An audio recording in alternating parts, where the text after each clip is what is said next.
안녕하세요, 콩군입니다. 지난 CPU 그래픽카드에 이어서 쿨러, 케이스, 보드 등 나머지 부품들은 어떻게 구성을 하는지 알기 쉽게 가이드라인을 정리해드리려 합니다. 일단 전체적인 영상 내용은 어떤 제품이 절대적인 성능이 좋다라는 부분보다는 컴퓨터를 잘 모르는 사람이 부품 구성 시 돈을 투자했을 때 만족도가 높은 부품과 이 부품은 돈을 많이 투자 안 해도 괜찮다 이런 식의 내용이 될 거고요. 컴퓨터를 잘 아시는 분들은 본인의 기준이 있고 그 기준은 일반 사람들과는 굉장히 동떨어져 있을 경우가 많아서 그런 분들은 재미가 없으실 수 있습니다. 예를 들어 녹투아 같은 경우에는 컴퓨터를 잘 모르는 사람이 보면은 저런 구린 디자인을 저 돈 주고 사? 이런 느낌이지만 아시는 분들은 좋은 거 쓰네 라고 생각을 하죠. 그걸 넘어서 이런 색깔이 아름답다고 느껴지는 변태 같은 감성을 가지신 분들도 있기 때문에 이렇게 컴퓨터를 잘 아시고 본인만의 기준이 있으신 분들은 그냥 재미있게만 봐주시면 될 것 같습니다. 성능 비교하는 자료는 너무나도 많고 명백하게 자료로 딱 나오기 때문에 오늘은 어떤 식으로 기준을 잡을지에 대해서만 설명을 하겠습니다. CPU 쿨러부터 설명을 드리면은 CPU 쿨러 같은 경우에는 기본 쿨러가 같이 동봉되는 보급형 CPU의 경우는 쿨러 추가가 필수는 아닙니다. 가정용 컴퓨터라고 한다면은 일반적으로 컴퓨터 자원을 가장 많이 잡아먹는 게 게임일 거고 게임 같은 경우에는 CPU 성능을 많이 안 잡아먹기 때문에 그로 인한 발열도 크지 않습니다. 다만 요즘에는 쿨러 가격도 저렴한데 성능은 좋은 쿨러들이 많이 출시가 되고 있어서 내 돈 내고 컴퓨터를 맞춘다고 한다면은 2만원, 3만원 정도는 투자를 해서 저렴한 쿨러라도 장착할 것 같긴 합니다. 이유는 발열이 크지 않다고는 하지만 기본 쿨러와 요즘 나오는 2, 3만원대 쿨러는 쿨링 능력이 차이가 심하게 납니다. 예를 들어 CPU가 100의 힘을 내는 CPU라고 한다면은 100의 힘을 다 쓰는 작업이 거의 없긴 하지만 만약 한다고 하면은 쿨러로 인해 110까지는 효율을 낼 수도 있죠. 이게 보통 가정에서는 100의 힘을 쓸 일이 없기 때문에 기본 쿨러도 상관없다고 제가 말씀을 드리지만 그래도 뭔가 손해보는 느낌이 있기 때문에 기왕 기본 쿨러를 쓰는 것보다는 돈 조금 더 투자해서 쿨링 능력도 향상시키고 디자인도 같이 가져가는 게 좋죠. 현 상황에서는 어떤 쿨러가 추천할 만한지는 뒤에서 말씀드리겠습니다. 컴퓨터 케이스나 케이스 안에 들어가는 쿨링 팬도 마찬가지로 고가형 케이스를 쓰거나 팬을 추가로 장착한다고 해서 실사용 시 성능 향상은 느껴지기 어렵습니다. 물론 팬을 추가로 장착하거나 좋은 팬이 들어간 케이스는 발열 관리가 잘 되긴 합니다. 그리고 컴퓨터에 알기 모르게 지속적으로 충격이 가해지는 경우가 많은데 당연히 컴퓨터 내부 부품에는 안 좋은 영향을 줄 수가 있죠. 그래서 가격이 비싼 케이스는 기본적으로 강판도 두껍고 무겁기 때문에 내부 부품까지 충격이 안 들어가는 장점이 있지만 작은 충격으로 고장나는 경우는 거의 없어서 일반적으로 컴퓨터 구입 시에 그렇게 크게 고려할 부분은 아니고 자기 만족의 영역이 큽니다. 예전에 저희 쪽에 오신 고객님 같은 경우에 케이스에 멀쩡한 팬을 다 떼고 녹투아로 바꾸겠다고 하시더라고요. 그리고 수냉 쿨러에 들어가는 팬도 전부 다 녹투아로 바꿔서 총 7개, 그러니까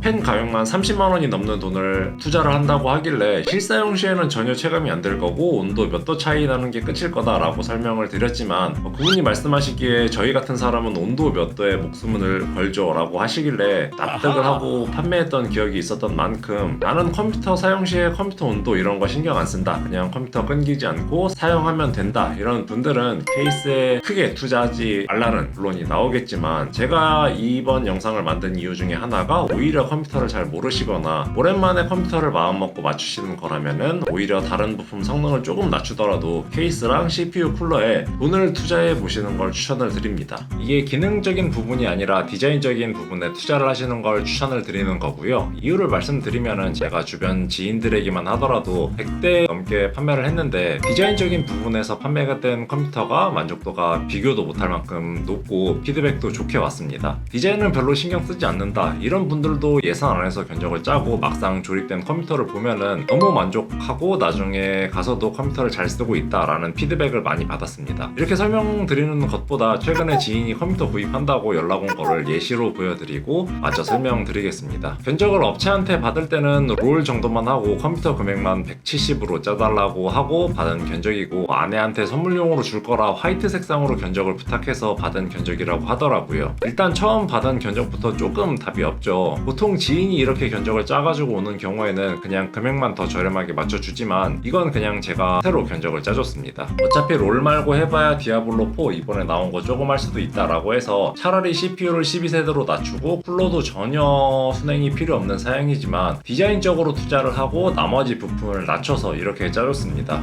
처음 받은 견적보다 성능 자체만 보면은 오히려 다운그레이드 업그레이드이지만 선물용이라서 가성비를 벗어나지 않는 선에서 이쁘게 견적을 짜서 드렸습니다. 원래는 본체 170 모니터 30으로 예산을 잡았다고 성능을 더 올려달라고 하길래 그냥 본체 맞출 가격에 모니터까지 같이 하면 될 것 같다 라고 견적을 던져줬고, 결국은 구입을 했는데 받자마자 아내가 너무 좋아한다고 이쁘다고 사진을 찍어서 보내주고 아직까지도 간간히 컴퓨터 너무 이쁘다, 잘 쓰고 있다 라고 연락이 옵니다. 이런 경우가 굉장히 많은데 사실 일반 유저들은 프레임 10프레임 20프레임 올라가는 거 체감하는 것보다 디자인적으로 이쁜 게 장기적으로도 그렇고 실제 만족도도 훨씬 높은 듯 합니다. 대부분 컴퓨터 구매하시는 분들은 제 지인처럼 고사양 컴퓨터가 필요한 것도 아니지만 어차피 예산은 정해놨고 예산 안에서 더 좋은 부품 사면 좋겠지 라고 생각을 하시지만, 차라리 그것보다는 디자인적인 요소도 생각을 해서 그쪽에 좀 더 돈을 투자하는 견적을 고려해 보시는 것도 좋을 것 같습니다. 드디어 본론이긴 한데 쿨러랑 케이스 고르는 법을 알려드릴 거고요. 일단 CPU 쿨러는 공랭을 갈 건지 순행을 갈 건지 선택을 하셔야 합니다. 공랭의 장점은 순행보다는 관리하기가 편하고 순행에 비해 조금 더 조용합니다. 상대적으로 가격도 더 저렴하고요. 순행 쿨러는 일단 디자인적으로 이쁜 게 장점이고요. 라디에이터에 팬까지 하면은 케이스에 꽉 찬 느낌을 줄 수도 있고 어떤 면에서 공랭보다 조립 호환성이 더 좋습니다. 단점은 일단 구조적으로 공랭 쿨러보다는 복잡하기 때문에 불량률이 조금 더 높고요. 기본적으로 소음도 있는 편입니다. 물이 새는 누수 문제는 거의 없지만 펌프가 고장나서 물이 순환이 안 돼서 발열을 못 잡는다거나 소음이 나는 경우도 있습니다. 물론 순행 쿨러 같은 경우에는 AS가 요즘 거의 5년이 보장이 되지만 기간 중에 고장이 나더라도 쿨러 분해해서 AS 보내고 다시 리퍼 제품 받으면은 다시 또 장착까지 해야 됩니다. 이 과정이 너무 귀찮고 고장이 안 난다고 해도 AS 기간이 끝나가면은 그때부터 시한폭탄을 장착한 것 마냥 불안해집니다. 어찌됐든 순행 쿨러는 다시 분해해서 쿨러를 교체해야 할 때가 필연적으로 오기 때문에 순행은 관리가 어렵다고 볼 수가 있고, 당연히 공랭보다는 온도를 잘 잡긴 하는데 이게 실사용에서 유의미하다고 볼 수 없습니다. 아까도 말씀드렸지만 어차피 온도가 맥스로 올라가는 일은 많이 없기 때문에 컴린이 입장에서 순행은 디자인이 가장 큰 장점이라고 볼 수 있겠습니다. 간단하게 요약하면 나는 복잡한 거 싫다 라고 하시면은 공랭, 조금 더 신경 쓰이더라도 예쁜 게 좋다 라고 하시면 순행으로 가시면 됩니다. 요즘 추천해드릴 만한 공랭 순행 쿨러 3개 정도만 말씀드리겠습니다. 일단 공랭은 저가형에서는 잘만 퍼포마 쿨러입니다. 저희도 월간 견적에서 쓰고 있죠. 올블랙의 마감도 깔끔해서 호불호도 안 갈리고 성능도 굉장히 좋습니다. 출시 가격이 2만원대 후반으로 정해놓고 나왔는데 기간 특가로 만원대인 듯 합니다만, 특가가 끝나고 가격이 오른다면은 추천해드리긴 좀 애매한 쿨러지만 지금 상황에서는 추천해드릴 만한 쿨러입니다. 두 번째는 쿨러마스터의 620S입니다. 듀얼타워인데 3만원대 가격대에 준수한 성능으로 미친 가성비의 쿨러라고 볼 수 있고, 일반적인 게임 정도 한다라고 하면은 이 정도만 써도 고사양 CPU를 쓴다고 하더라도 발열해서 문제가 생기는 일이 없을 듯 합니다. 세 번째는 펜타웨이브인데요. 5만원대 가격대의 공랭 끝판왕이라고 볼 수 있습니다. 예전에 끝판왕 공랭이라고 하면은 15만원은 했었는데 가격대가 굉장히 착하죠. 디자인도 깔끔하게 잘 뽑혀서 이렇게 RGB가 안 나오는 구성의 컴퓨터를 구성할 때도 좋을 듯 합니다. 순행 쿨러 중에서는 존스보 TG360, 3R 시스템 라니, 발키리 이 정도가 추천해드릴 만한 쿨러인데, 가격대별로 설명하자면은 존스보 같은 경우에는 가격 대비 성능은 순행 중 가장 좋을 듯 하고, 디자인도 뭐 무난하고 AS도 5년이라서 흠잡을 곳이 없습니다. 3R 시스템의 쿨러도 AS 관련해서 이슈가 한 번 있었지만 그래도 성능은 출시하자마자 기존의 대장이라고 불리던 순행 쿨러를 다 잡고